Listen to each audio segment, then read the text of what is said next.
Buenas tardes y muchas gracias por su sintonía. Hoy tenemos un invitado muy especial, una persona que ha sido delfín, ha sido tiburón, ha sido policía, ha sido detective, ha sido actor y la verdad es que no tengo suficientes adjetivos para hacer para poder describir a nuestro invitado de hoy. Bienvenido James Jim Shedd. Gracias, muchas gracias por invitarme. Señor Shedd, la razón por la cual no tengo en realidad lo que es una palabra para definirlo a usted es porque en más de 30 años que usted ha estado involucrado en trabajos policíacos, trabajos del ejército, etcétera, usted ha tenido que ponerse, no voy a decir disfraces, pero muchos uniformes. Sí. Y lo primero que quisiera hacer es darle las gracias por el servicio que usted nos ha dado a este gran país y en particular a nuestra comunidad. Y personas como usted son ídolos míos, ídolos de muchas personas. Muchas gracias. Bueno, vamos a empezar. ¿Quién es Jim Shedd? Y le voy a pedir a nuestro director que ponga en la pantalla nuestra primera imagen. Ahora cuando veamos en la pantalla esta primera imagen, vamos a ver una definición de lo que era un dolphin y un shark. ¿Qué era eso, señor Shedd? Esta era, todavía tenemos esta asociación, éramos una compañía de asaltos aéreos, de helicópteros, en apoyo de la infantería. La Brigada 11 de la Infantería de la División de Americal se llamaba. Esta es una división que estaba en la parte norte de Vietnam del Sur. Todo lo que nosotros combatimos era soldados del ejército de Vietnam del Norte. No había Vietcong en esa época. Vamos a decir las cosas. Usted estaba en guerra. Sí. Y yo quisiera destacar que usted es graduado del colegio público de aquí, Coral Gables. Sí, yo me gradué de Ponce de León. El Junior High, ¿cómo no? Sí, después entonces, claro, Coral Gables High School. Después, entre comillas, me registré en Miami-Dade, en esa época, Miami-Dade Community College, pero no tenía la madurez, vamos a decir, para verdaderamente estar en la universidad. Y lo que hice fue registrarme, pero no iba a clase. Y acuérdate, en esa época, estamos hablando de los 60, había conscripción. Sí, el servicio militar que había. Y antes que me llamaran, y yo no tenía rumbo en mi vida, me enlisté en el ejército y me enlisté en la aviación, en helicópteros, porque la verdad es que quería ir a Vietnam, porque era algo que estaba pasando en nuestra historia, y quería participar. Y no quería ir en la infantería, pero quería estar en el medio siempre esa es la parte que siempre me ha atraído, estar en medio de lo que esté pasando. Y me enlisté en el ejército. Tenía 18 añitos, acabadito de cumplir. Cuando me enlisté tenía 19, cuando llegué a Vietnam tenía 19. Justamente en marzo del 69 y justamente en marzo del 63 llegué aquí a los Estados Unidos con mi mamá. Sí, usted nació en Venezuela y un saludo a nuestros hermanos venezolanos, pero usted es ciudadano americano y usted puede ser presidente de este país si usted quisiese. Sí, quisiese, pero bueno. No que yo le aconsejase eso a usted, pero...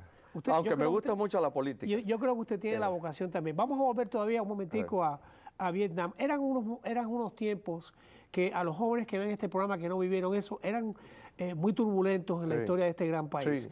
Y a lo contrario de hoy, donde hoy tenemos películas, ahí tenemos la segunda imagen, pero esa imagen en realidad nos estamos anticipando porque a la izquierda está usted en Colombia peleando, ¿no? Sí, estuve yo estuve de voluntario, otra vez más, fui voluntario a la oficina de la DEA en la Embajada de Bogotá, estuve ahí 3 años como supervisor de un grupo y esto fue un operativo donde fuimos a la Sierra de Perijá, perdón, con antinarcóticos de la Policía Nacional de Colombia a erradicar amapolas.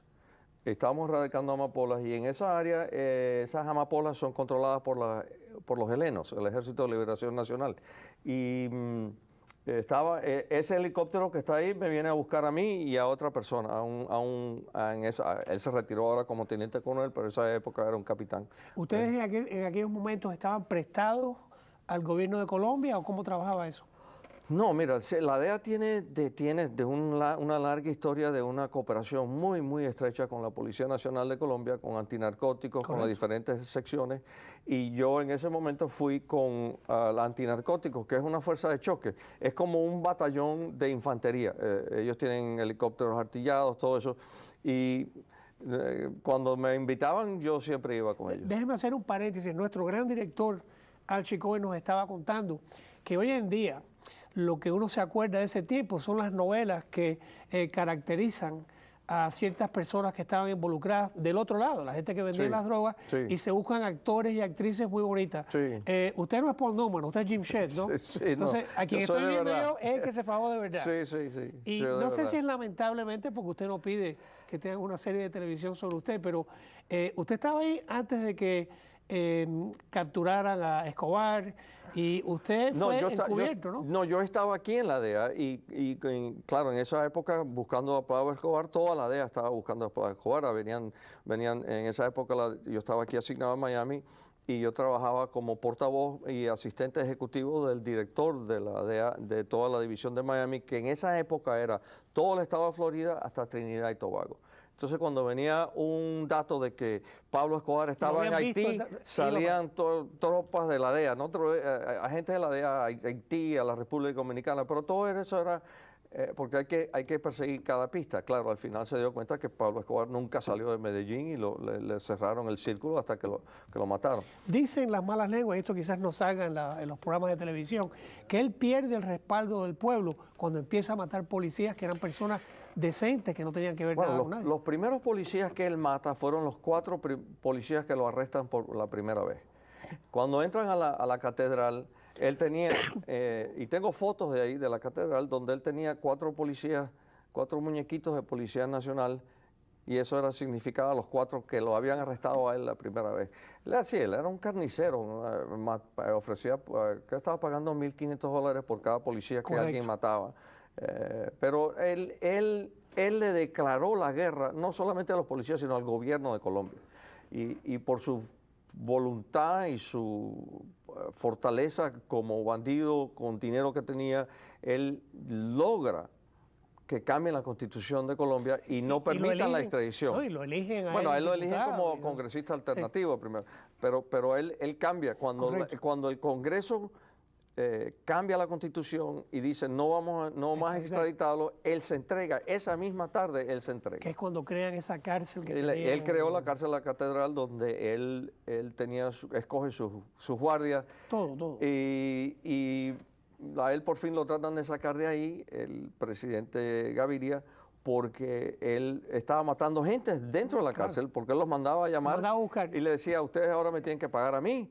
Y ellos decían, si usted está preso, nosotros estamos aquí, bueno, y los mataba. Si se hace un programa de televisión sobre el trabajo que hacían ustedes, puede estar corriendo por años, porque es mucho el trabajo. En el caso suyo personal, usted estuvo involucrado en la captura de Orejuela, ¿no? No, yo hice un trabajo de 3 años antes de ser el portavoz. Trabajé un año aquí, me transfirieron a Dallas, después me transfirieron a Miami otra vez, estrictamente para hacer una encubierta de una operación que se llama Operación Pisces, y esa era una operación de lavado de dinero. Y en ese lavado de dinero...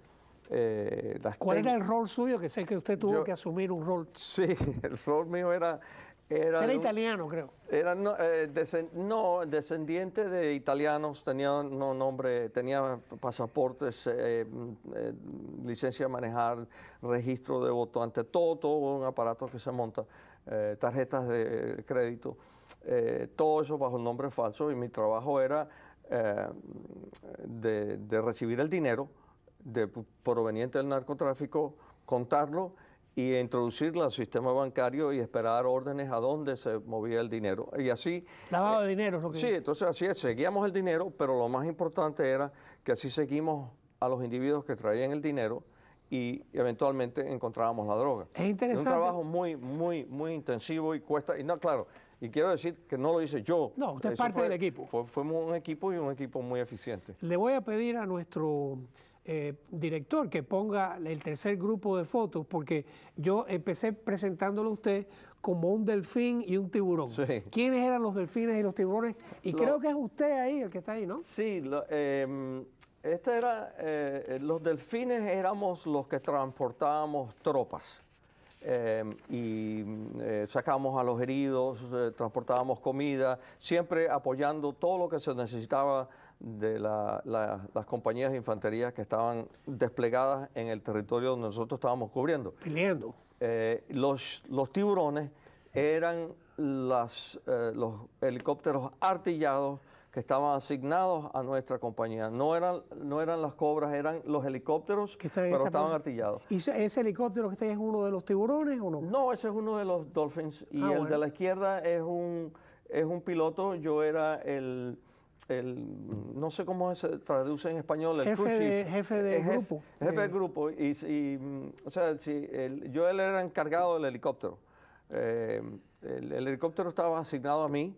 Y yo no entiendo todavía, pues yo ahorita tengo dificultad en cambiar un bombillo, pero yo hacía el mantenimiento y yo era el encargado de ese helicóptero y yo en verdad tenía la autoridad de decir, este helicóptero no vuela hoy, nadie me podía quitar esa autoridad. Ahora, cuando el helicóptero despegaba, yo era un artillero en el helicóptero. Tenemos otra foto ahí de unos cuantos colegas suyos, creo que es usted el de la derecha. Mira, este amigo, seguimos amigos, el de la izquierda es un amigo mío que se llama William Loken. Y él ahorita es un viñero, tiene un viñero ¿En California? No, en Nevada, ¿sí? Afuera de Las Vegas, está produciendo el único vino tinto en Nevada. Se ha ganado premios y todo. El del medio, he perdido contacto con él. En la mano derecha estoy yo en esa sierra de Perijá, esas son sembríos de amapola que estábamos erradicando. Amapola es la flor, se dice, que se usa para la cocaína. Se hace la heroína. La heroína, perdón. La heroína. De ahí la amapola la cortan, sacan como una gomita y van recogiendo esa gomita y la procesan y eventualmente se convierte en heroína. Y ese es el mayor aparicio de la Policía Nacional Colombiana Antinarcóticos y a la mano derecha estoy yo, en medio de las amapolas. Oiga, usted tiene suficientes historias como para escribir un libro y quiero... bueno, si alguien me puede ayudar. No, yo quisiera recalcar que quisiera ver un buen artículo de lo que era un día en la Brigada 174 de Asalto, los tiburones delfines, puede buscarlo si pone Jim Shedd en el Google y lo puede encontrar ahí. Sí, yo lo felicito. ¿Esto lo escribió usted o lo escribieron para usted? No, lo escribí yo. Tienes otro talento, puedes escribir también. Aunque es diferente cuando uno escribe en primera persona que cuando uno... Ese artículo lo escribí después que salí del ejército y entré a la universidad. Y como un desahogo en una clase de literatura de inglés, entonces escribí Usted lo usan, en este momento es el presidente de la compañía Escoba, y cuando hice el research para este programa, a quien le doy también las gracias a mi hija, quiero, y esto quizás lo haga pasar pena, pero si uno pone el nombre Jim Shedd, DEA, aparece 901,000 hits o fuentes que uno puede ir. Usted en este momento está retirado de la DEA, pero usted es presidente de Escoba y tan reciente como en el año 2013, usted otra vez tiene un papel en lo que es actividad policial, descubriendo, desenmascarando, quizás es la mejor palabra, una ganga de cubanos que todavía estaban haciendo robos de grandes cantidades de dinero. Sí, todavía existen. Eso fue un socio. Mira, hay muchos agentes retirados de la DEA, del FBI, que todos tenemos nuestras corporaciones, nuestras compañías, y nos ayudamos y hacemos contacto. Este es un colega mío que tiene su compañía y recibió un contrato sobre investigar un robo de 2.8 millones de euros en Coral Gables, el robo más grande que ha ocurrido en Coral Gables. La policía identificó y lo arrestó, pero el personaje estaba bajo fianza por otro crimen cuando comete el crimen de los 2.8 y lo identifican porque él tiene el grillo en el tobillo. Está conectado con entonces lo tienen identificado haciendo vigilancia, se puede descubrir que tiene vigilancia. De todas maneras, él sale bajo fianza y el juez dice muy arrogantemente en el tribunal, dice, porque el fiscal objetó fuertemente de que lo soltaran. Un peligro que se escapara. Y el juez dijo en inglés, si me equivoco, me equivoco. Y lo ordenó, y el tipo se equivocó. De todas maneras, lo estábamos buscando. Esto es por años, ¿no? Es una cuestión que demora un tiempo en encontrarlo. Bueno, lo que pasó fue que estábamos buscando, recibíamos datos porque empezamos a poner por Google, empezamos a usar la internet a notificar, recibimos datos. Por el artículo en Miami Times empezamos a recibir llamadas y parece que él estuvo por lo menos lo perseguimos en 4 diferentes países. Y hace como un mes aproximadamente salió una llamada de un agente de inmigración en Belice que lo agarran cruzando la frontera de Guatemala a Belice. Bueno, debo destacar, el agente que estaba ahí en Belice leía y se mantenía al tiempo en las noticias, y aunque el hombre estaba con un pasaporte cubano, sí. Pero era el pasaporte de él, con el nombre de él. Completamente. Vaya, que es un error garrafal, ¿no? Pero hablamos con el agente de inmigración y de la República de Belice, y él dice, no, algo no me... Porque él lo chequeó y no vio nada, y buscó en Google, y mi socio y yo habíamos puesto en el internet como esos de los tiempos del oeste. Sí, buscando, se busca. Pusimos wanted y pusimos él y una recompensa de $25,000. Y cuando lo vio, entonces nos llama y dice, pero esto es verdad. Y yo, sí, no lo suelten. Entonces nosotros fuimos los que notificamos a los alguaciles, la policía de Coral Gables, porque todo el mundo, por razones burocráticas, voy a ser muy gentil y sutil, la policía de Coral Gables traspasó el caso a la sección de búsqueda de personas de Miami-Dade. Miami-Dade saca la orden de arresto y de ahí no pasó. Hicimos contacto con los Marshals dijeron, bueno, necesitamos que oficialmente nos notifiquen a nosotros, y nadie se comunicaba con nadie. Entonces lo que decidimos fue, bueno, tenemos un cliente que nos está pagando, vamos entonces nosotros a servir de puente entre todo el mundo. Y efectivamente el tipo está esperando, estamos esperando que lo traigan ahora para que se frente a la justicia por lo que hizo. En una conversación que yo tuve una vez con un U.S. Marshal, él me dijo que a este país lo que le sobra es tiempo, que es lo que no tienen los delincuentes. Y decía el juez Cuba hace muchos años que la gente se mataba para venir a este país, no para irse de este país. Correcto. Y que más tarde o más temprano regresaban. Y voy a hacer una anécdota rápida. El otro día, estando en corte, estaba también un señor que lo habían capturado en Panamá.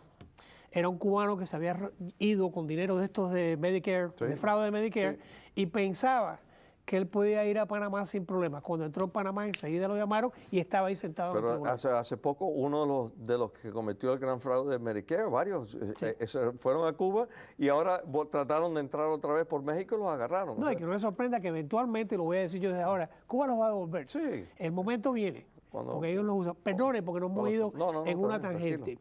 Usted también va mucho por televisión, a mí me consta porque lo veo, como perito sobre derecho y sobre cuestiones policíacas. Sí. ¿Qué me puede decir hoy de lo que es la policía hoy vis-a-vis en esos tiempos, donde decían que eran los crazy 80s, que era como el oeste trabajar aquí en Miami? Fíjate, de esa época vino lo que todavía existe, es unidades, fuerzas de tareas especiales. Correcto. Donde porque no había una cooperación que existe ahora entre los diferentes departamentos.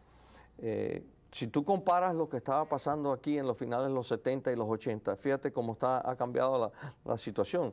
Yo siempre le dije que fue una tarea hecha en conjunta con todos los departamentos. No fue solamente la DEA, no fue el espía. Ustedes tomaron la iniciativa y sería injusta que no les diera yo crédito. El liderazgo sí, pero fue en conjunto con todas las unidades, porque trabajé mucho con diferentes policías, detectives de la ciudad de Miami, de Metro-Dade, de Homestead, de diferentes departamentos de policía que estaban asignados a nuestra oficina, que como se dice en inglés, fue force multipliers, ¿no? Multiplicó las fuerzas policiales y atacábamos a los grupos y fuimos desmantelando todas esas organizaciones.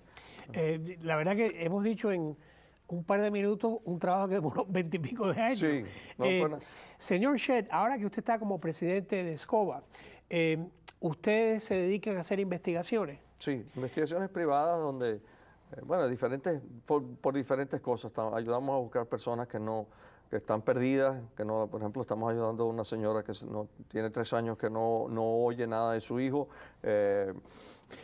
Infidelidad, tenemos ese caso. Se anticipó de mi pregunta. Aquí tuvimos un colega suyo que me dijo que lo único que era difícil de explicar en el trabajo es que la mayoría de los clientes son mujeres o hombres que están buscando a su marido o a su esposa que les ha sido infiel? Sí, no, yo te voy a decir la verdad, yo trato de no entrar en ese mundo. He entrado y lo que he hecho es subcontratado eso. Sí, otras personas lo porque yo lo que trato de trabajar más que todo es con abogados en casos criminales. Por ejemplo, ahora el sábado tengo que ir a Bogotá porque estoy trabajando un caso con un abogado aquí y de unas personas que están presas extraditables. Entonces, eso es lo que a mí me interesa más y me gusta más el trabajo a nivel internacional. Bueno, en honor a la verdad, usted sirve como un puente porque hay lugares donde los abogados no entramos. Sí. O si entramos, no entramos a gusto. No les abren la puerta. Y entonces una persona como usted, además de que ser un profesional, le da al abogado una credibilidad muy importante. Y no es lo mismo lidiar con Jim Shedd que lidiar con Luis Fernández, en honor a la verdad. Bueno, gracias. Usted, como nacido en Venezuela, y yo sé que usted lo llaman, la última vez que lo vio usted por televisión, le pidieron que hiciese un comentario sobre el avión que desapareció. Sí. Y me recuerdo que usted dijo, todo lo que está haciendo toda la gente es especulando. Claro. Usted está hablando como agente cuando está haciendo eso. No se le va. No hay evidencia de nada. Correcto. Yo no puedo decir... No sé si usted se acuerda, pero antes del programa nos había dicho una persona que quizás haya sido un platillo volador. Sí, dijeron varias... Hay tantas diferentes teorías. Acaba de salir ahora, ayer, de un satélite chino que encontró escombros. Vamos a ver qué es lo que es. Primero necesitamos evidencia. Cuando después que se encuentra la evidencia de los pedazos del avión y si se llega a encontrar, entonces se puede empezar a analizar, pero podemos... Pero pudiésemos decir que nada más que el approach... Yo no me atrevo, yo no puedo decir, no me voy a atrever a adivinar, a poner una teoría que no tiene base en nada. Pero es interesante porque yo creo que la especulación es una cosa que usted no se da el lujo. A usted hay que darle hechos primero, claro. Y con los hechos entonces usted infiere. Y toma decisiones. ¿Cuánto tiempo usted cree que le demora a una persona llegar a tener esa agudez? Porque eso es un entrenamiento, ¿eh? Bueno, mira, yo empecé con la policía. Usted empecé con el ejército. Con el ejército, a los 19 años. De ahí, yo he servido un total de 33 años. Yo tuve 3 años en el ejército, 9 años con el estado de Florida y 21 años con la DEA. Y fui el mejor entrenamiento que yo recibí del principio hasta el último día fue a nivel federal, con la DEA, porque te hacen ver, tu educación es a nivel estratégico. Ves la situación, no ves ves el bosque, no ves el árbol que está enfrente. Tratas de ver la situación de afuera, ¿no? Voy a discrepar con usted, porque usted me dijo a mí una vez que estábamos hablando que el mejor entrenamiento que le dieron a usted fue cuando usted tenía 19 años, le acababan de cortar o rasurar el pelo y usted era el único. Se dieron cuenta que, aunque usted se llama Shedd de apellido, que usted habla español. Sí. Y entonces había un par de muchachos que estaban en el ejército que no hablaban inglés. Y a usted le dijeron, si esta gente no pasa, usted no pasa. Eso fue mi recibimiento del ejército. Porque, los primeros 2 o 3 días en esa época, no sé cómo es ahora, tienes que llenar los formularios. No sé si sabes, claro, el ejército siempre estaba buscando gente que sabe escribir en máquinas en aquella época. Y buscan, ahora salía computadora, pero sí, buscan, entonces yo puse que yo hablaba español. Bueno, la tarjetita la guardaron y como el tercer día de haber empezado el entrenamiento de verdad, el sargento mayor encargado de todos los entrenadores me sacó a mí de las filas y me dijo, estos 2 señores, que eran 2 puertorriqueños, uno era de voluntario y otro era conscripto, me dijeron, usted ahora es el entrenador de ellos y si ellos no pasan, usted no pasa. Y pasaron los 3. Y eso es un gran incentivo para entonces yo me convertí en el mini. Y eso me dio un rango más alto cuando salí. Después en la segunda parte de entrenamiento salí 2 rangos más altos. Cuando ya yo llegué a Vietnam yo tenía lo que era un E4, un cabo. Ya era lo que es ahora un cabo. Sí, tenía rango.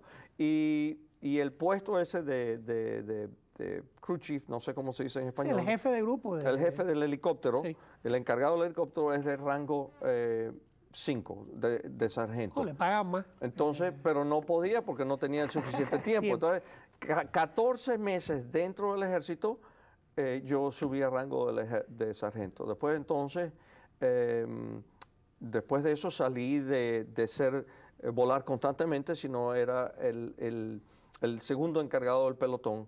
Entonces yo volaba cuando quería volar o cuando quería hacer algo, yo salía y yo era el encargado del pelotón, básicamente. Usted no es Jack Bauer, pero se puede parecer. Nos quedan 3 minutos y quisiera tocar 2 temas.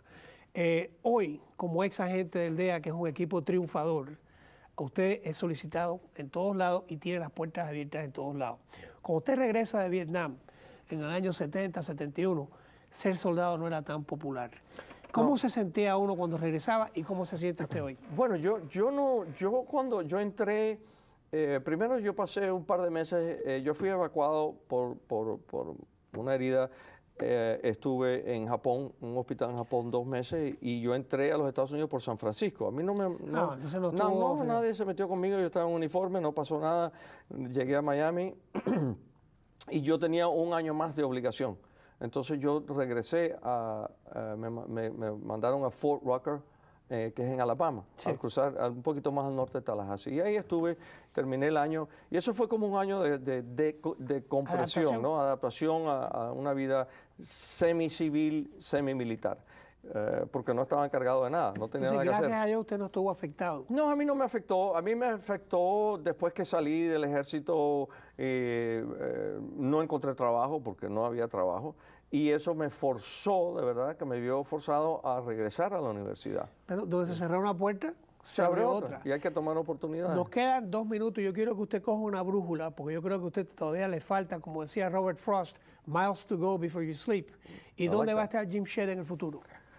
Bueno, a mí siempre me ha gustado la política. No sé si mucha gente se acuerda, pero yo en el 2008 me lancé a tasador de propiedades. Obviamente no gané, pero estoy viendo a diferentes opciones que existen ahora para este año. Sí, no cierre la puerta. Porque... No las he cerrado. Estoy viendo diferentes opciones para este año. A ver si hago una campaña. Y cuénteme, como última o penúltima pregunta, porque nunca es la última, ¿cuánto tiempo usted tiene que devotarle a Escoba y entonces tenemos que despedirnos? ¿Cuánto tiempo? No, la verdad es que lo hago cuando me interesa el caso y tengo la oportunidad y si me gusta. Tengo varios abogados con quien yo trabajo, me caen muy bien, nos llevamos muy bien y trabajo con ellos. Si no me gusta el caso, no trabajo, porque no tengo la necesidad. Quiero darle las gracias, quiero invitarlo cuando usted quiera y a Al, a Carrie, a Mike, a John, a Marcos, a Susan y a Ana, mi hija, le doy muchas gracias y tiene 30 segundos para despedirse. Bueno, muchas gracias por haberme invitado, Luis, y vamos a ver qué podemos hacer en el futuro. Siempre que tú me necesitas, que tú quieras que yo venga, yo estoy a tu llamada, a tu disposición. Muchas gracias y espero verlo en otro uniforme muy pronto. Gracias. Hasta la semana que viene, muchas gracias.